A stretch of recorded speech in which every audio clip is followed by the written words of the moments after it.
বিদেশি প্লেয়ারদের direct signing এর ব্যাপারে যেটা হয়েছে সেটা হচ্ছে যে আমরা আমাদের মতো করে চুজ করতে পারবো। আর আমাদের মতো যারা নতুন টিম উনাদের জন্য হচ্ছে 3 জন ডিরেক্ট সাইনিং এর কথা বলেছে। বিদেশি ক্রিকেটারদের ডিরেক্ট সাইনিং এর ব্যাপারে বিদেশি প্লেয়ারদের ডিরেক্ট সাইনিং এর ব্যাপারে যেটা হয়েছে সেটা হচ্ছে যে আমরা আমাদের মতো করে চুজ করতে পারবো। তো সেক্ষেত্রেও ড্রাফটের আগে সম্ভবত আমাদের যেটা এখন পর্যন্ত যেটা মিটিং আলোচনা হচ্ছে 4 জন পর্যন্ত আমরা নিতে পারবো ডিরেক্ট সাইনিং এর জন্য। ড্রাফট থেকে কয়েকজন বিদেশি ড্রাফট থেকে এটা ডিপেন্ড করবে হচ্ছে আপনার অ্যাভেলেবেল এর উপর। সেটা আমরা নিতে পারবো, সেটা আমাদের দেওয়া যাবে। ভাই আমাদের কথা চলতেছে, আজকে মাত্র আমরা দ্বিতীয় থেকে গাইডলাইন পাচ্ছি, এখনো ফাইনালে কিছু হয় নাই। তো আশা করতেছি আমরা জানা দিতে পারবো। যেহেতু 14th-এ আপনার ড্রাফটের টাইম নির্ধারণ করা হয়েছে, তো আমাদেরকে রুলস রেগুলেশন গুলা, তারপর আমাদের যদি কোনো পরামর্শ থেকে থাকে এই বিষয়গুলোর জন্যই আজকে মূলত আমাদেরকে ডাকা।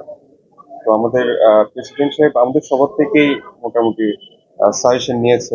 ওনারা ইনিশিয়ালি চিন্তা করছিল যে আপনার 2 জন রিটেইন করতে পারবে আর 1 জন ডিরেক্ট সাইনিং করতে পারবে যারা পুরানো টিম আছে। আর আমাদের মতো যারা নতুন টিম উনাদের জন্য হচ্ছে 3 জন ডিরেক্ট সাইনিং এর কথা বলেছে। এখন পর্যন্ত বিপিএল এ কিন্তু যেটা দেখেছি আমরা, যে সব টিমের অংশগ্রহণে কোনো মিটিং বা কোনো কিছু এরকম কোনো অ্যারেঞ্জ হয় নাই। তো আজকে যেটা হয়েছে এটা আমাদের জন্য অনেক ভালো একটা ফ্রুটফুল মিটিং হয়েছে। বিসিবি থেকে আমাদের কিছু গাইডলাইন দিয়েছে ডাইরেক্ট সাইনিং রিটেনশনের ব্যাপারে। তো আমরা আমাদের পরামর্শ দিয়েছি, আমাদের মতামত দিয়েছি। তো আশা করি আমরা 2-1 দিনের মধ্যে আমরা একটা ফাইনাল ডিসিশন পেয়ে যাবো যে আমরা ডাইরেক্ট সাইনিং বা রিটেনশন কয়টা করতে পারবো, কোন টিমে কি অবস্থা দাঁড়াবে। ক্যাটাগরি ওয়াইজ প্লেয়ারদের কে কোন গ্রেডে থাকবে এই জিনিসটা আমাদেরকে বলে দিবে, তাহলে সেক্ষেত্রে আমাদের জন্য প্লেয়ার সিলেকশন করা আমাদের জন্য easy হবে। আর ড্রাফটের জন্য ডেটটা এখন পর্যন্ত 14 অক্টোবর এটা ফাইনাল করা হয়েছে।